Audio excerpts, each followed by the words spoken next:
اور اس میں اکرام جنیدی صاحب یہ بتاتے ہیں کہ پمز ہاسپٹل کے Pakistan institute of medical sciences کے ڈاکٹرز کو تھوڑی سی کوئی شرم آئی ہے، حیا آئی ہے، وہ بیچارے جاگے ہیں۔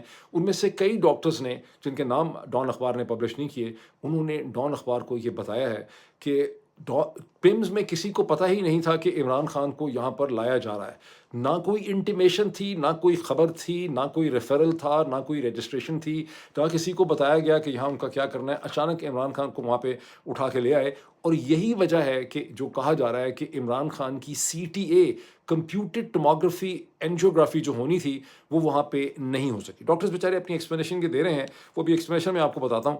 ڈاکٹر عظمیٰ نے جب اپنی پریس کانفرنس کی تھی تو انہوں نے یہ کہا تھا کہ عمران خان جب وہاں پہ آئے اور ڈاکٹر عظمیٰ کو اندر لایا گیا، پہلے تو پتہ نہیں عمران خان سے کیا بات کرتے رہے، ڈاکٹر عظمیٰ کو باہر گاڑی میں بٹھایا ہوا تھا، لیکن جب ڈاکٹر عظمیٰ اندر آئیں، جو ایویڈنس دی جا رہی ہے عمران خان کے زندہ سلامت ہونے کی، تو ڈاکٹرز عمران خان سے یہ پوچھ رہے تھے کہ سر آپ کو پرائم منسٹر صاحب کون سی میڈیسن دی جاتی ہیں، اور عمران خان حیرانگی میں ان کی شکل دیکھ رہے تھے کہ بھائی مجھے تو کسی نے بتایا نہیں کہ مجھ سے سوال پوچھنا تھا، مجھے نہیں میڈیسنس کے نام پتہ، اگر مجھے پتہ ہوتے تو میں پوچھ کے آتا، میں کو لکھ کے لاتا۔ تو بیسکلی عمران خان کی جن ڈاکٹرز کے ساتھ وہاں پہ ملاقات ہوئی، ان کو پاس عمران خان کی کوئی فائل نہیں تھی، کوئی ان کے پاس معلومات نہیں تھیں، ان کو پتہ نہیں تھا کہ عمران خان کو کون سی میڈیسنس ملتی ہیں، اور وہ بیچارے ڈاکٹر بھی حیران پریشان تھے اور عمران خان بھی حیران پریشان تھے۔ اب یہ معاملہ کیا ہے، یہ CTA ورسز اینجیوگرافی کا کیا معاملہ ہے جو ابھی اس وقت کھپ پڑی ہے، جس کے اوپر ایک باقاعدہ ہائی پاورڈ کمیٹی جو ہے وہ بٹھا دی گئی ہے according to the Dawn newspaper. کہتے یہ ہیں مطلب سمپل ٹرمز میں کہ جو کمپیوٹڈ ٹوموگرافی اینجیوگرافی ہوتی ہے، یہ ایک روایتی کلاسیکل جو اینجیوگرافی ہے اس سے مختلف ہوتی ہے۔ جو ٹپیکل اینجیوگرافی ہے، جیسے ابھی بھی گولڈ سٹینڈرڈ سمجھا جاتا ہے کورونری آرٹری کے معاملے میں، ہارٹ کے معاملے میں، وہ اس میں ایک وینس پنکچر، ویسے اخبار میں لکھا ہوا ہے ڈان میں وینس پنکچر، میں دیکھ رہا ہوں کہ اس میں آرٹیریل پنکچر بھی ہوتا ہے، بہرحال وینس پنکچر ہوتا ہے، ایک کیمرہ چھوٹی سی ڈیوائس ہوتی ہے آلموسٹ مائکروسکوپ پہ، اسے وہاں سے مائکروسکوپک تو نہیں ہوتی، یہ بہت ٹائنی ڈیوائس ہوتی ہے کیمرے کی، اسے انٹروڈیوس کیا جاتا ہے، وہ ٹریول کرتی ہے اور پھر آپ ویژولائزیشن ساری کرتے ہیں۔ اور اس کا فائدہ یہ ہوتا ہے ٹپیکل گولڈ سٹینڈرڈ اینجیوگرافی کا کہ اگر ڈاکٹرز کو، کارڈیالوجسٹ کو اس سٹیج کے اوپر اینجیوپلاسٹی کرنی پڑی، بلڈ ویسلز کی ریپیئر کرنی پڑے، تو وہ اس کی ریپیئر بھی کر سکتے ہیں، اسٹینٹ بھی پلیس کر سکتے ہیں۔ لیکن یہ ایک انویزو پروسیس ہوتا ہے، اس میں بلیڈنگ ہو سکتی ہے، اس میں جان جانے کا بھی خطرہ ہوتا ہے، اس میں 1-3% کے درمیان میں رسک آف لائف اور فرٹیلٹی بھی ہو سکتی ہے۔ اس کے مقابلے میں جو CTA ہے کمپیوٹر ٹوموگرافی اینجیوگرافی، یہ ایک زیادہ ایڈوانس پروسیس ہے جس کو نان انویزو سمجھا جاتا ہے۔ اس میں صرف ایک IV لائن اسٹیبلش کی جاتی ہے، ایک ڈائی انجیکٹ کی جاتی ہے، اور پھر ایک ریڈیولوجیکل ڈیوائسز کی مدد سے ویژولائزیشن کی جاتی ہے۔ یہ دونوں پروسیس جو ہیں یہ عموماً کارڈیالوجی ڈپارٹمنٹس میں ہی ہوتے ہیں، یہ ریڈیولوجی کے اندر بھی ہو سکتے ہیں۔ اب پمس سے جو دہائی آ رہی ہے ڈاکٹرز کی، جو ڈان میں چھپی ہے، وہ یہ ہے کہ پمس کے Pakistan institute of medical sciences, نام دیکھیں کتنا بڑا ہے، Pakistan institute of medical sciences کی کارڈیالوجی ڈپارٹمنٹ کے اندر CTA کی جو مشین ہے وہ غالباً کئی سالوں سے 2022 کے بعد، 4 سال ہو گئے ماشاءاللہ، وہ 2022 کے بعد سے ڈس فنکشنل ہے، خراب پڑی ہوئی ہے، اور وہاں پر جو بھی پیشنٹس آتے ہیں انہیں پرائیویٹ کلینکس کے اندر ریفر کر دیا جاتا ہے۔ وہ بھی پیمس کے ڈاکٹروں کے ہی ہوتے ہوں گے پرائیویٹ کلینک، وہاں ان کا کھاتا چلتا ہوگا، جو یہاں پہ آتے ہوں گے ان کو وہاں بھیج دیتے ہوں گے۔ بہرحال تو مشین ڈس فنکشنل پڑی ہے۔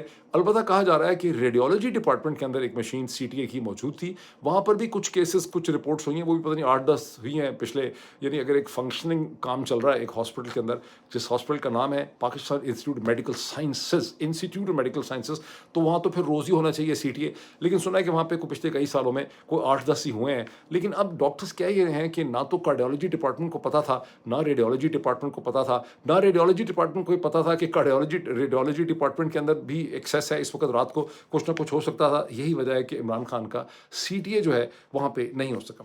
شہباز شریف صاحب کی حکومت کو لگا ہے کہ ان کے خلاف سازش ہو گئی ہے، چنانچہ شہباز شریف صاحب نے، کیونکہ اب معاملہ سپریم کورٹ میں ہے جس کا میں مزید ذکر آپ کے سامنے کرتا ہوں، سپریم کورٹ میں تو نہیں ہے، بیسکلی جنرل عاصم منیر کی کورٹ میں، تو بہرحال شہباز شریف صاحب نے ایک بڑی ہائی پاورڈ انکوائری کمیٹی بٹھائی ہے جس کو ہیڈ کر رہے ہیں ان کے اسٹیبلشمنٹ سیکرٹری۔ اب اسٹیبلشمنٹ سیکرٹری کو تو سائنس کا پتہ کچھ نہیں ہوگا، لیکن بہرحال اسٹیبلشمنٹ سیکرٹری اس کو ہیڈ کر رہے ہیں، اور اس انکوائری کمیٹی کے اندر جہاں ہیلتھ سروسز کے سیکرٹری ہیں وہ بھی ڈاکٹر نہیں ہونے لگا، اس کے علاوہ وہاں پر 2 بریگیڈیئرز بھی میں نے نام دیکھے ہیں۔ ایک تو AFIC arm forces institute cardiology کے ایکٹنگ بریگیڈیئر ہیں، یونیفارم پہنا ہوا ہے، دوسرے کوئی ایک ریٹائرڈ بریگیڈیئر ہیں، اس کے علاوہ باقی بہت سے افسر ہیں۔ یہ انکوائری کمیٹی جو ہے یہ تعین کرے گی کہ یہ حادثہ کیسے ہوا، عمران خان کو جب وہاں پہ لایا گیا کیا وجہ ہے کہ ہاسپٹل کو نہیں پتا تھا، کیا وجہ ہے کہ کارڈیالوجی کے اندر CTA مشین کام نہیں کرتی تھی، کیا وجہ ہے کہ ریڈیولوجی سے کوارڈینیشن نہیں ہو سکی، کتنے عرصے سے یہ دھندا چل رہا ہے کہ پیشنٹس یہاں پہ آ رہے ہیں اور پرائیویٹ جگہوں پہ ریفر ہو رہے ہیں۔ یہ شہباز شریف صاحب نے اس کے حوالے سے غالباً ٹویٹ بھی کیا ہے، at least government of Pakistan نے ایک بڑا لمبا چوڑا ٹویٹ کیا ہے ایکسپلینیشن دینے کے لیے. یہ ساری کی ساری کارروائی اس لیے ڈالی جا رہی ہے کہ سپریم کورٹ آف پاکستان کے اندر جو بلڈنگ ہے ان کی، وہاں پر ڈاکٹر عظمیٰ جو عمران خان کی ہمشیرہ ہیں، انہوں نے ایک بھنڈاری صاحب کو، جو پاکستان کے بہت ہی respected, prominent, extremely powerful, well connected وکیل ہے عزیر کرامت بھنڈاری، ان کے تھرو انہوں نے ایک کنٹمپٹ پٹیشن جو ہے موو کی ہے، جس کی تفصیلات میڈیا سے سلمان اکرم رارا صاحب نے شیئر کی. اب اس میں یہ جو کنٹمپٹ آف کورٹ کی پٹیشن ہے، یہ کہتی ہے کہ جب سپریم کورٹ آف پاکستان میں 18 تاریخ کو یہ بحث ہو رہی تھی، تو وہاں پر اٹارنی جنرل بھی موجود تھے، وہاں پر ایڈوکیٹ جنرل بھی موجود تھے، وہاں حکومت کے اور لوگ بھی موجود تھے، لا منسٹری کے آفیشلز بھی موجود تھے. وہاں کئی گھنٹے یہ بحث ہوئی. وہاں انہوں نے اپنا پوائنٹ آف ویو بھی یہ دیا کہ ان کو سرکاری ہاسپٹل میں ہی شفٹ کیا جا سکتا ہے، لیکن عدالت نے ان کی بات نہیں مانی. اور یہ چیز، اس میں کوئی ابہام نہیں تھا کہ انہیں شفا انٹرنیشنل ہاسپٹل میں شفٹ کیا جائے گا. یہاں پر ایک میڈیکل بورڈ بنے گا، اس میڈیکل بورڈ کے ساتھ کوارڈینیشن ہوگی ڈاکٹر عظمیٰ کی، اس کے ساتھ کوارڈینیشن ہوگی شاید جو ڈاکٹر ہیں فیصل سلطان صاحب، ان کی کوارڈینیشن ہوگی. یہ فیسلٹی 16 ستمبر تک جاری رہے گی. 16 ستمبر تک جا کے سپریم کورٹ آف پاکستان کو اس کے حوالے سے انفارم کیا جائے گا. تو ان فیکٹس کے بارے میں کوئی کنفیوژن، کوئی لیک آف کلیئرٹی، کوئی ابہام نہیں پایا جاتا تھا. اینڈ دا ویری فیکٹ، یہ پٹیشن کہتی ہے کہ حکومت نے اس کے خلاف ایک ریویو ڈالنے کی کوشش کی، وہ ریویو فائل کیا گیا، عدالت نے ڈاکومنٹری ایویڈنس پہ اسے واپس کر دیا. یہ تمام چیزیں یہ شو کرتی ہیں کہ حکومت اور ان کے منسٹرز کے ذہن میں کسی بھی قسم کی کنفیوژن، لیک آف کلیئرٹی، ابہام نہیں پایا جاتا تھا. انہوں نے دانستہ طور پہ جان بوجھ کے پری میڈیٹڈ طریقے سے پلان کر کے ود انٹینشن انہوں نے کنٹمپٹ آف کورٹ کیا. میں آپ کو یاد کرواؤں گا کہ کنٹمپٹ آف کورٹ میں بعض دفعہ پہلے سزائیں ہوئی ہیں. جیسے میرا خیال ہے کہ لطیف صاحب کو، جو گجرانوالہ یا شیخ پورہ کے پی ایم ایل این کے ایک لیڈر ہیں، ایک دو لیڈرز کو 2018 19 20 میں ان کو کنٹمپٹ آف کورٹ کی سزائیں ہوئی ہیں. وہاں پہ بڑا ابہام تھا، وہاں پہ ان کی سٹیٹمنٹس تھیں، انہوں نے ریٹوریکل سٹیٹمنٹس دی تھیں. یہاں سپریم کورٹ آف پاکستان، اگر ہم مان لیں کہ پاکستان میں ایک عدالت ایگزسٹ کرتی ہے، وہ واقعی سپریم ہے، تو سپریم کورٹ آف پاکستان کے ایک لکھے ہوئے آرڈر، جس کو پہلے لکھ کے ڈسپیوٹ کیا گیا، اس کو ماننے سے انکار کر دیا ہے. اگر کنٹمپٹ آف کورٹ کی کوئی کلاسک گولڈ سٹینڈرڈ ڈیفینیشن اور انٹرپریٹیشن ہو سکتی ہے تو وہ یہاں پہ ہوئی ہے. لیکن صرف دو لوگوں کو پاکستان میں میڈیا میں نہیں پتا، ایک سلمان جو منصور علی خان صاحب ہیں، ان کو شک ہے کہ نہیں پتا. اسی طرح سے نجم سیٹھی صاحب کو کا خیال ہے کہ کنٹمپٹ نہیں ہوا. باقی حامد میر صاحب کو میں دیکھ رہا تھا کہ وہ ایک انڈین چینل میں گئے، انہوں نے برملا کہا کہ آرڈرز بڑے کلیئر تھے اور آرڈرز جو ہیں سپریم کورٹ کے، ان کو اوبے یہاں پہ نہیں کیا گیا. تو یہ کنٹمپٹ کی پٹیشن بڑی اسٹرانگ ہے. اب کہانی کانسپریسی تھیوری کہاں سے پیدا ہو رہی ہے؟ اس کنٹمپٹ میں جو رسپونڈنٹس ہیں، اس میں کمشنر اسلام آباد ہیں، جو بتایا جاتا ہے کہ ایک ریٹائرڈ لیوٹیننٹ ہے. یہ بھی ایک بڑا انٹرسٹنگ معجزہ ہے کہ سول سروسز میں فوج کے اثر زبردستی بھیجے جاتے ہیں. 1960 سے ایوب خان کے زمانے سے یہ روش اور یہ پالیسی اختیار کی گئی تھی. پاکستان میں ہر غلط کام، ہر غیر قانونی کام جو ہے اس کو قانون بنا کے کیا جاتا ہے. یہ نیبر رنگ میں انڈیا ہے، یہیں سول سروسز پائی جاتی ہے. وہاں ان 78 برس میں کبھی ایسا نہیں ہوا کہ کسی فوج کے افسر کو سول سروسز میں آپ نے بھیجا ہو. اگر فوج کا افسر سول سروسز میں آئے گا تو پہلے فوج چھوڑے گا، اپنی تمام ختم کرے گا سروس، پھر امتحان دے گا مقابلے کا، جیسے باقی ہندوستانی شہری دیتے ہیں، پھر مساوی بنیاد پہ ایکویلٹی میں وہ سول سروسز آف انڈیا کے اندر آئے گا. لیکن پاکستان میں بے تحاشا افسروں کو 1960s کے بعد جو ہے ان کو سول سروسز میں بھیجا جاتا ہے، ڈسٹرکٹ مینجمنٹ میں، پولیس میں. لیکن جن کو بھیجا جاتا ہے وہ کیپٹن یا میجر، پہلے کیپٹن ہوا کرتے تھے، میجر وغیرہ ہوا کرتے تھے. یہ لیوٹیننٹ ہیں اسلام آباد کے کمشنر، لیوٹیننٹ ریٹائرڈ لکھا ہوا ہے ان کے نام کے ساتھ. اب پتہ نہیں انہوں نے آرمی چھوڑ کے مقابلے کا امتحان دیا ہے، جو بڑا ریئر ہے. اگر دیا ہے تو پھر ہیوج ریسپیکٹ فار ہم.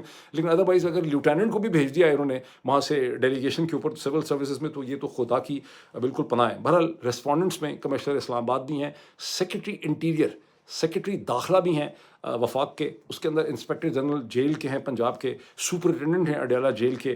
اس کے علاوہ عطا تارڑ صاحب ہیں، minister of information disinformation. Law minister جناب دوسرے تارڑ صاحب جو ہیں، اعظم رضی تارڑ صاحب بھی ہیں. اور کنا کم اس کے اندر پاکستان کے وزیر اعظم شہباز شریف صاحب کو بھی رسپونڈنٹ بنایا گیا. یعنی جو بھنڈاری صاحب کی کنٹمپٹ پٹیشن ہے سپریم کورٹ آف پاکستان میں، وہ یہ کہتی ہے کہ یہ تمام لوگ رسپانسبل ہیں سپریم کورٹ آف پاکستان کے حکم کو نہ ماننے میں، اور انہوں نے کنٹمپٹ کیا ہے اور ان کے خلاف کیس جو ہے وہ بننا چاہیے. اب اس میں معاملہ کیا ہے عجیب و غریب سا، اس میں معاملہ یہ ہے کہ اس میں ایک بہت ہی امپورٹنٹ نام جو ہے وہ نہیں ہے. آپ اس میں نوٹ کریں کہ اس میں وفاق کے سیکرٹری انٹیریئر تو ہیں کنٹمپٹ کے لیے رسپانسبل، ان کو تو ریسپونڈنٹ بنایا ہے بھنڈاری صاحب کے پٹیشن نے، لیکن اس میں محسن نقوی صاحب جو کہ وزیر داخلہ ہیں پاکستان کے اور جن کے نیچے کام کرتے ہیں، جو پولیٹیکلی رسپانسبل ہیں انٹیریئر کے تمام ڈیسیجنس کے، یعنی سیکرٹری انٹیریئر تو رسپانسبل ہے، اس کو تو رسپونڈنٹ بنایا ہے بھنڈاری صاحب نے، لیکن اس کو محسن نقوی صاحب کو رسپونڈنٹ انہوں نے نہیں بنایا. یہ بڑا آکورڈ قسم کا کویشچن تھا جو سلمان اکرم رارا صاحب سے رپورٹرز نے پوچھا. سلمان اکرم رارا صاحب آئیں بائیں شائیں کرتے رہے، ان کے پاس اس کا کوئی سیٹسفیکٹری جواب نہیں تھا. انہوں نے یہی دیا کہ دیکھیں بندھاری صاحب کو یہ پتہ ہوگا کہ کون کون اس کے لیے رسپانسبل تھا، انہوں نے ایک انویسٹیگیشن کی ہوگی اور ایسا ان کے پاس انفارمیشن ہوگی کہ محسن نقوی صاحب جو ہیں وہ اس کے لیے رسپانسبل نہیں. یہ وہ جگہ ہے جہاں سے ایک کانسپریسی تھیوری نے جنم لیا ہے، اور وہ کانسپریسی تھیوری اس وقت واٹس ایپ کے اوپر ڈسکس ہو رہی ہے. مجھے ایک دو لوگوں نے ای میل بھی کر دی ہیں، لوگوں نے کال بھی کیا ہے، لوگ حیران ہو کے سوال پوچھ رہے ہیں کہ کیسے ہو گیا کہ سیکرٹری انٹیریئر تو رسپونڈنٹ ہے کنٹمپٹ کی پٹیشن میں، لیکن اس کا باس جو ہے محسن نقوی جو منسٹر انٹیریئر ہے وہ اس میں رسپانسبل ہے. اب آپ اچھی طرح جانتے ہیں کہ محسن نقوی صاحب جو ہیں وہ ایک اور بڑی طاقتور شخصیت جو ہیں ان کے قریب سمجھے جاتے ہیں، ان کی رشتہ داری بھی ان سے الزام لگایا جاتا کہ ہے.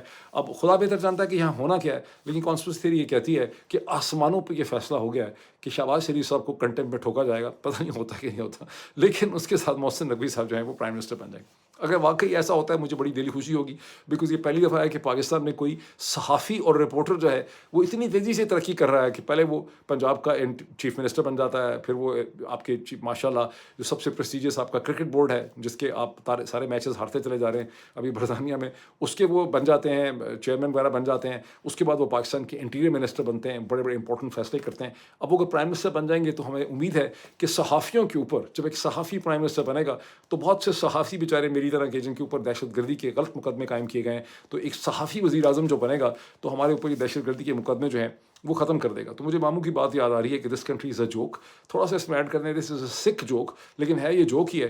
تو انجوائے کریں کہ منڈے کے دن میں جب یہ پروسیڈنگ شروع ہوں گی کنٹمپٹ کی، اور دیکھیں کہ سپریم کورٹ کیا کرتی ہے. کچھ نہ کچھ تو ہونا ہے اس ملک میں. بہرحال آگے چلیں. اب میں تھوڑا سا آپ کو یہ بتا دوں کہ سنڈے کو انہی تمام چیزوں کو ڈسکس کرنے کے لیے امریکہ کا جو سنڈے ہوگا، امریکہ میں تو ابھی سیٹرڈے کی رات ہے، امریکہ کا جو سنڈے ہوگا دن کے 1 بجے ہم اپنی تھنک ٹینک کی میٹنگ کریں گے پیٹریون میں.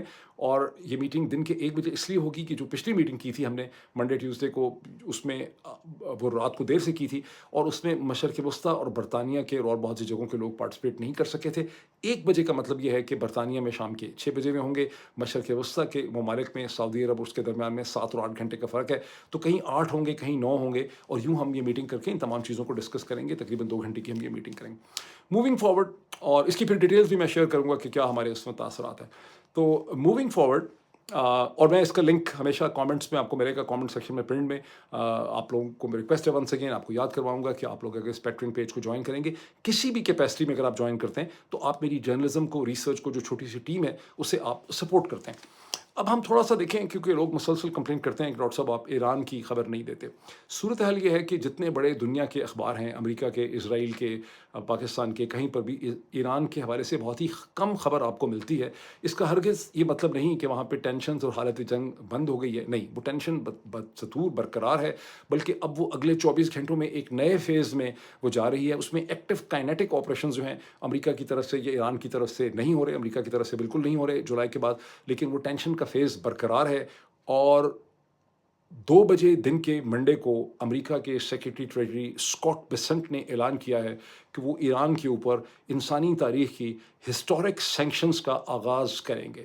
اور وہ ہسٹورک سینکشنز کیا ہوں گی؟ اپیرنٹلی اس میں چائنیز فائنینشیل انسٹیٹیوشنز کو، چائنیز ریفائنریز کو، چائنیز کمپنیز کو ٹارگٹ کیا جا رہا ہے. لیکن اس میں ایک بہت چھپتی ہوئی چیز کا ذکر ہوا ہے، وہ کنفرمڈ نہیں ہے. وہ یہ ہے کہ ایران کے اوپر land blockade, in addition to the naval blockade جو امریکہ کی فوجوں نے ایران کا محاصرہ کیا ہوا ہے، اس کی پورٹس میں کچھ چیزیں انٹر نہیں کرنے دے رہے، کچھ باہر نکلنے نہیں دے رہے. اندر سے ایران نے بند کیا ہوا ہے، باہر سے امریکہ نے بند کیا ہوا ہے. لیکن in addition to the naval blockade اب ایک لینڈ بلاکیڈ کی بھی بات کی جا رہی ہے، جس میں ایران کے نیبرنگ کنٹریز، جس میں پاکستان ہے، جس میں ترکی ہے، جس میں عراق ہے، جس میں آرمینیا ہے، کچھ ایک دو اور بھی ممالک ہیں، ان سے کہا جائے گا کہ ایران کا مکمل لینڈ بلاکیڈ کیا جائے. اب یہ ہوتا ہے منڈے کو، ہمیں دیکھنا پڑے گا، اس کی تفصیلات صرف کی اسپیکولیشن ہے. چین کی طرف سے یہ کہا گیا ہے کہ یہ سب بیکار ہے، فضول ہے، اس کا کوئی رزلٹ ہی نکل سکے گا، یہ چیز جو ہے وہ فیل ہو جائے گی۔